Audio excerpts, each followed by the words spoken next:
ध्यान दो सेंड का, ठीक। चलिए चलिए बता दीजिएगा। नंदन भाई आ जाइए। आप भी शैलेंद्र भाई का जगह ले रहा है का? नहीं, लेट से आइए और नौकरी लीजिए जल्दी। क्या आते थे वो लेट से नौकरी ले लिए, समझ गए? तो बता दीजिएगा कि वेद की संख्या कितनी है?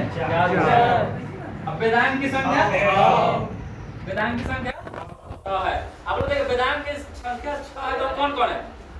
शिक्षा, कल्प, निरीक्षण, व्याकरण और ज्योतिष। कल्प, शिक्षा, ज्योतिष, व्याकरण, छंद और कल्प भी है, ठीक। चलिए बताइएगा। निरूपण, हाँ 6 है। ठीक है, चलिए बताइएगा भारत में कपास की खेती कहाँ सबसे ज्यादा होती है? क्या नहीं सर, आप लोग बताइए। ये लोग गुजरात बोल रहे हैं, क्या सही है? गुजराती होगा। ठीक है, गुजरात सही है, ठीक है। चलिए बताइएगा, आगे नहीं कीजिए। अभी बताइएगा कि मछली के उत्पादन में भारत का स्थान विश्व में तीसरा। क्या ले, दूसरा कि तीसरा? तीसरा सही है। तीसरा। अंडा के उत्पादन में क्या ले? ठीक है। अब ये नारियल के उत्पादन में दूसरा। दूसरा, तीसरा, पहला, चौथा, जो भी बोलिएगा ले लेंगे। दूसरा। चलिए पास है। नारियल के उत्पादन में भारत तीसरा स्थान है, ठीक है। चलिए बताइएगा पुराणों में सबसे प्रमाणित पुराण कौन सा है? मत्स्य पुराण, ठीक है।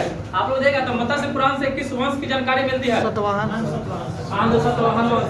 आप लोग देखा तेलंगाना का स्थापना कब हुआ था? 2 जून 2014। 2 जून 2014 को हुआ था। आप लोग बताइएगा गोपथ ब्राह्मण जो है ये किस वेद से संबंधित है? Atharvaveda, right answer Atharvaveda. आप लोग देखिएगा संगीत का वेद सामवेद। आप लोग बताइएगा लिपि शब्द का सर्वप्रथम प्रयोग कहाँ हुआ है? लिपि। ग्रुप पे क्वेश्चन पूछे थे, कोई जवाब ही नहीं दिए, दिए थे। ठीक है, राइट आंसर अष्टाध्यायी। लिपि शब्द का सर्वप्रथम प्रयोग अष्टाध्यायी पुस्तक में। अष्टाध्यायी पुस्तक ये क्या है? संस्कृत व्याकरण है। संस्कृत व्याकरण की पहली पुस्तक है जिसके लेखक हैं पाणिनि जी, ठीक है।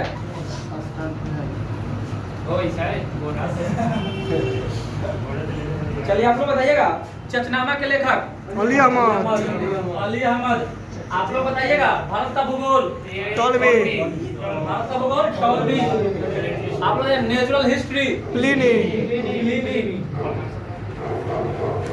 आप लोग देखिएगा संयुगन भारत की यात्रा पर कब आया था? 518। क्या पूरा बोलिएगा, ठीक है, ठीक है। चलिए सही है।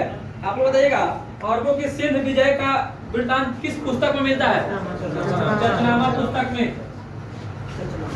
आप लोग बताइएगा चारों आश्रमों का उल्लेख कहाँ मिलता है? जवाल उपनिषद। आज बताइएगा कठोपनिषद में क्या चीज मिलता है? यम और नचिकेता। यम और नचिकेता का संवाद, ठीक है। आप लोग बताइएगा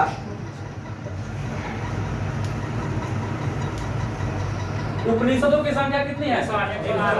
108। आप लोग बताइएगा पुराण की संख्या 18। पूरा मतलब महाभारत का युद्ध कितने दिनों का हुआ था? 18 दिनों का। तो महाभारत के युद्ध को कौन नंगी आंखों से देखा था? मतलब सब युद्ध को देखा था? संजय, ठीक है। हाँ, चलिए बताइएगा कंगयूर और टंगयूर पुस्तक के लेखक तारानाथ। यह कहाँ का लेखक था? कंगयूर और टंगयूर लेखक पुस्तक के लेखक तिब्बत था। बहुत अच्छा, तिब्बत। आप लोग देखिएगा तिब्बत के पठार से कौन सा नदी निकलता है? कौन कौन? सिंधु और एक ब्रह्मपुत्र भी है, ठीक है। सिंधु, सतलज और ब्रह्मपुत्र तीनों नदियां निकलती है।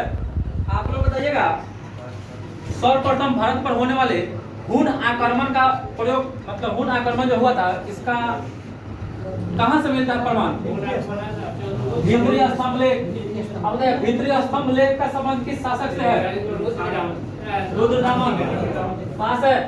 स्कंदगुप्त राइट आंसर है स्कंदगुप्त। आप लोग देखा जूनागढ़ अभिलेख का रुद्रदामन से सिर्फ भाला नहीं कीजिएगा तो बहुत सारा क्वेश्चन पूछा जाएगा। आप लोग देखा हाथी गुम्फा अभिलेख कलिंग राजा खानवेल का संबंध किस वंश से था? चेदी वंश, चेदी। ठीक, चलिए बताइएगा उस समय कलिंग की राजधानी तोसली हुआ करती थी। ठीक है, यही पूछने वाले थे, कलिंग की राजधानी तोसली। आप लोग देखा जूनागढ़ गिरनार अभिलेख रुद्रदामन हो गया। नासिक अभिलेख से संबंधित राजा मालवा नरसिंह बोलिए गौतमी बंसुरी। अच्छा, चलिए बताइएगा एहोल अभिलेख केसिन द्वितीय। अब ये देवपारा अभिलेख विजय सेन। आप लोग बताइएगा अभिलेखों के अध्ययन को क्या कहते हैं? इपिग्राफी। अभिलेखों के अध्ययन को इपिग्राफी बोलते हैं। आप लोग बताइएगा उत्तर भारत के जितना भी मंदिर है जिसका निर्माण किस शैली में हुआ है? नागर शैली। नागर शैली में। आप लोग बताइएगा दक्षिण भारत के अगर दोनों मिल जाएगा तो बेसर शैली। नागर प्लस अगर द्रविड़ हो जाएगा तो बेसर शैली हो जाएगा। ठीक, आप लोग बताइएगा जिस काल में मनुष्य ने घटनाओं का कोई लिखित विवरण उद्धृत नहीं किया उसे कौन सा इतिहास कहा गया, चाहे कौन सा काल कहा गया? ऐतिहासिक काल। ठीक, आप लोग बताइएगा भीमबेटका की गुफा किस लिए प्रसिद्ध है? शैल चित्र के लिए बोलिएगा तो अच्छा रहेगा। ठीक, ऐसा ही आपसे ऑप्शन में भी रहता है। ठीक है, तो भीमबेटका की गुफाएं कहाँ है? मध्य प्रदेश। आप लोग देखिएगा सांची का स्तूप बौद्ध धर्म से संबंधित है कि नहीं? पास है। हमको काहे से कर है कि नहीं है? ठीक है, लेकिन देखिए सांची के स्तूप में, सांची का जो स्तूप है वो बौद्ध भगवान का मंदिर से संबंधित नहीं है, बौद्ध धर्म से अशोक ने बनवाया था उसको। ठीक है, लेकिन उसमें कहीं से भी आपको बौद्ध धर्म से संबंधित उसमें बात नहीं है। आप बता देते हैं अभी तक आप लोगों को जानकारी नहीं था वो बौद्ध धर्म से संबंधित किसमें उस पर सांची स्तूप पर आप सर्च मार के देख लीजिए। सांची के स्तूप में भगवान बुद्ध का कोई उसमें मतलब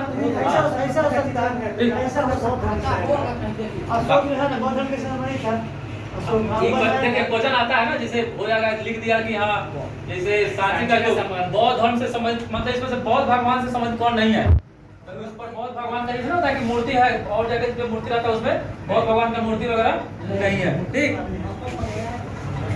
और इसमें हम कॉन्फिडेंस के साथ बोल रहे हैं, आप चेक कर लीजिएगा। ठीक, कृषि का आविष्कार किस काल में हुआ था? पूरा क्या ले कृषि आग का आविष्कार आग लगेगा जलेगा तो पूरा साफ कर देगा, इसलिए पूरा पाषाण काल। ठीक, चलिए आप लोग बताइएगा सबसे पहले भारत में दामोदर नदी घाटी की स्थापना हुई थी कब? 1948 उसमें। अब बंगाल का शोक किस नदी को कहते हैं? दामोदर। अब झारखंड का शोक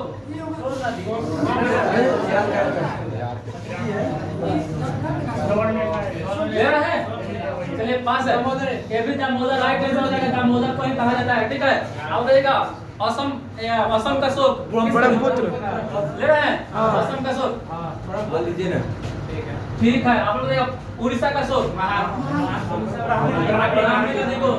अब देखिएगा भारत का शोक कर्मनाशा बहुत अच्छा, कर्मनाशा नदी को। ठीक है, कर्मनाशा नदी कहाँ बहती है? बिहार में। ठीक, बक्सर के साथ पास है। ठीक, और गंगा भी सबसे गिरती है। अब देखा सिंधु घाटी सभ्यता का सबसे बड़ा स्थल कौन सा था? और भारत में राखी गढ़ी कहाँ है? हरियाणा में है। आप लोग बताइएगा लेखन की उचित प्रणाली विकसित करने वाली पहली सभ्यता सुमेरियन। अब देखिएगा सिंधु घाटी सभ्यता का प्रमुख बंदरगाह कौन था? लोथल और सुतकोड़ा। ठीक है, आप लोग बताइएगा R37 कब्रिस्तान का सम्मान कहाँ मिला? मोहनजोदाड़ो पास है। हड़प्पा राइट आंसर हो जाएगा। R37 कब्रिस्तान जो मिला है हड़प्पा से मिला है। ठीक, आप लोग बताइएगा।